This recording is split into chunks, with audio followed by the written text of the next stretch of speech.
All right, today we're going to continue our work in lesson 3.8 on slopes and equations of lines.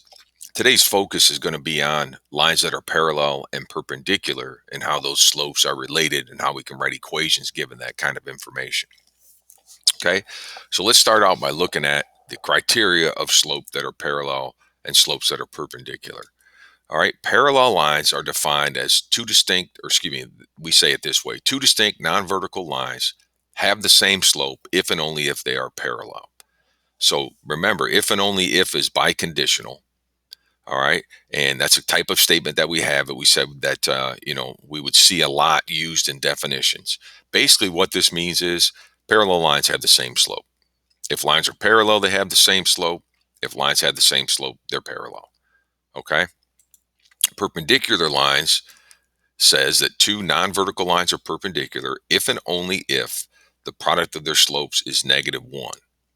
And numbers that have a product of -1 are opposite reciprocals. Okay, so here we conclude that perpendicular lines have slopes that are opposite reciprocals. So what this means is we could say if lines are perpendicular, then their slopes are opposite reciprocals. If lines have opposite reciprocal slopes, then they're perpendicular. And again, perpendicular means lines that intersect and form four right angles. Okay, so it's a specific intersection of four right angles. Now, the last thing is any vertical and horizontal line are going to be perpendicular. So if you get a vertical line, which is undefined slope, and a horizontal line, which is a zero slope, those are perpendicular. So so zero and undefined make a perpendicular line as well. Okay? All right, so let's take a look at the types of questions we're going to see. So consider this line, y equals 5x minus 1. What is the slope of a line parallel to this one? Well, y equals 5x minus 1 is written in slope-intercept form, right? Solve for y, so we know the slope is 5. So any line parallel to this line has got to have a slope of 5. Any line that's perpendicular to this line has to have the slope of an opposite reciprocal of this. All right, now, if I was to think of 5 as a fraction, it'd be 5 over 1. So reciprocal means switch numerator denominator. Opposite means make it its opposite sign. So it would have to be -1/5. Okay. So if a line's perpendicular to this line, which means it intersects it to form 90-degree angles, then it's got to have a slope of -1/5. Okay. Let's do another one here. Consider the line 8x minus 5y equals -6. Okay. Here's my equation. We want to know what's the slope of a line parallel to this one? What's the slope of a line perpendicular to this one? Okay, well, first of all, the way it's written, we don't know the slope yet. You can't identify the slope until you solve this for y and put it in slope-intercept form. So the first thing we got to do is solve this for y. So subtract an 8x, -5y, and a minus sign in front of the 5 there, right? -5y equals -8x minus 6. Divide everything by -5. I want to make this become a +1 right here. And that's what happens when I cancel a -5 and a -5, I get +1. And then each of these two get divided by -5. So I think of it like this: y equals -8 over -5x minus, I use that minus sign right here, 6 over -5. Okay, simplifying all this stuff, -8 over -5 is +8/5 x, and then 6 over -5 is -6/5, and the opposite, the minus -6/5 is +6/5.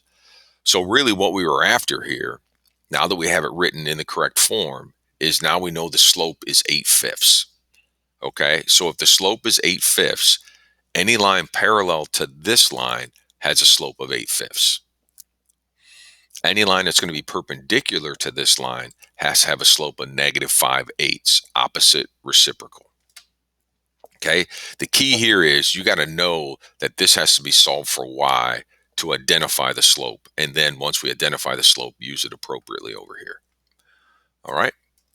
All right. Now, suppose this is the same concept, but they're going to give us the information differently. Suppose we're given the following: line 1 passes through these 2 points, line 2 passes through these 2 points, and line 3 passes through these 2 points. Find the slope of each line. Okay, well, that's no big deal, right? That's using our slope formula. Slope is equal to y2 minus y1 over x2 minus x1. So I'm going to take these 2 points for line 1 and find their slope. -2 minus 4 on top, -3 minus -1 on bottom. That's going to give me -6 over -2. That slope is 3, right? -6 divided by -2 is +3. So the slope of line 1 is 3. Do the same for slope of line 2. Okay? Difference in the y's over difference in the x's.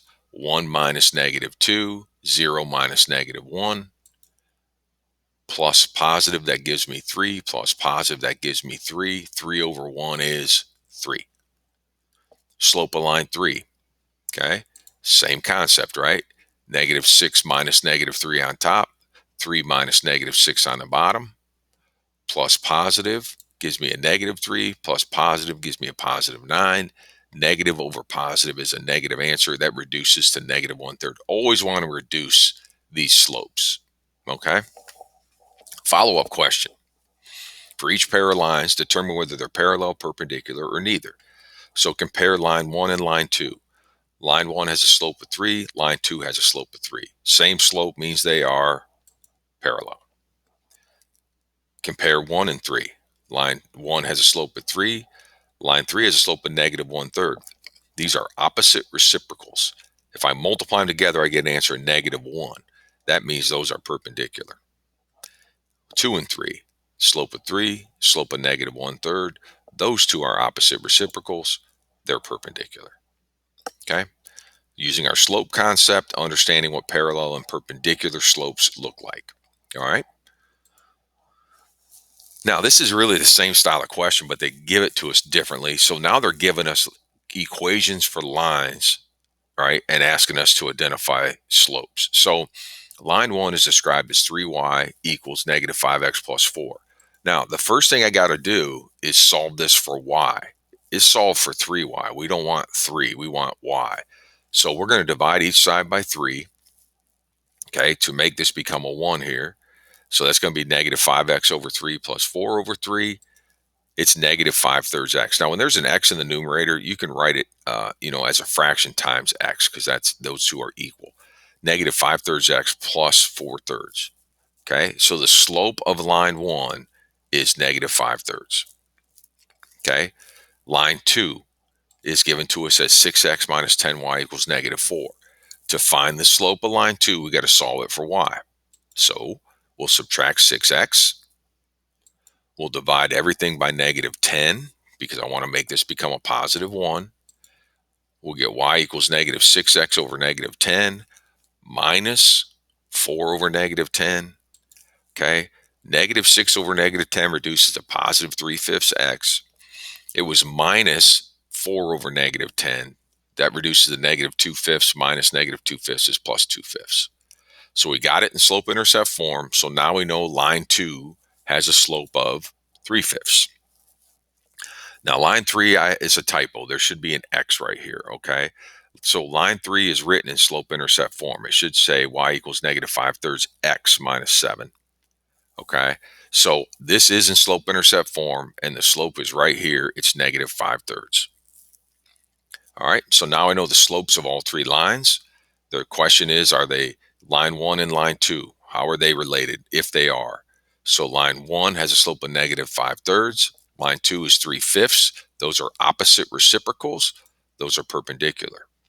Line 1 and line 3. Line 1 is -5/3 for slope. Line 3 is -5/3 for slope. Same slope means the lines are parallel. And then 2 and 3, 3/5, -5/3, opposite reciprocals, perpendicular. All right. So they gave us equations and had us use it to find slope and then compare slopes. Okay. All right. Another example here of what we can do with this. Consider the line y equals -9x plus 4. Find an equation for a line that's parallel to this line and passes through this point. Okay. So we're going to write slope intercept form. Y equals mx plus 4. We can create a new equation that's parallel to this line and goes through that point. So what information do I have? Well, I know the slope, because if I'm parallel to this line, then I have the same slope as that line. So my slope is -9. What I don't know for my new line is the y-intercept. Well, how am I going to find the y-intercept? What I do know is I got a slope of -9 and I go through this point. Because I go through this point, those are the x and y's that make my new line true, my new equation true. So I'm going to use those. So I'm going to go y equals mx plus b, -9 in place of m, -2 in place of x, -4 in place of y. Solve for b. Okay, I'm going to get -4 equals 18 plus b. We're going to subtract 18. B is -22. So now I know my b is -22. My slope is -9. There's my new equation. See my new equation versus the original. Both have the same slope. Both have slopes of -9. Two different y-intercepts because this line is parallel to this one, right? And this new line is going to go through this point. That line does not. Okay? Okay, same problem now, same original, but now we're going to write a line perpendicular to the original line. Okay? So because we're going to be perpendicular, our new slope is going to be 1/9, the opposite reciprocal of this one. And we're going to go through the point -2, -4, like we did last time. Okay. Do I know my y-intercept yet? No, I know my slope, but I don't know where my line passes the y through the y-axis. So we'll find it, right? What do we know? We know the slope and we know a point that the line goes through. So that I know an x, y that make the equation true. So use this and the slope in my slope intercept form and find b. All right, -4 equals 1/9 times -2 plus b. -4 equals -2/9 plus b. I'm going to add 2/9 to both sides. -4 plus 2/9 is -3 7/9. That's my b. Okay, so now I know b is -3 7/9. I know m is 1/9. I'm ready to put all my information in. There's my answer. Y equals mx plus b. This line is perpendicular to this line, and this line goes through that point. All right. So that's how we work that process. You're going to have questions like that tonight as well.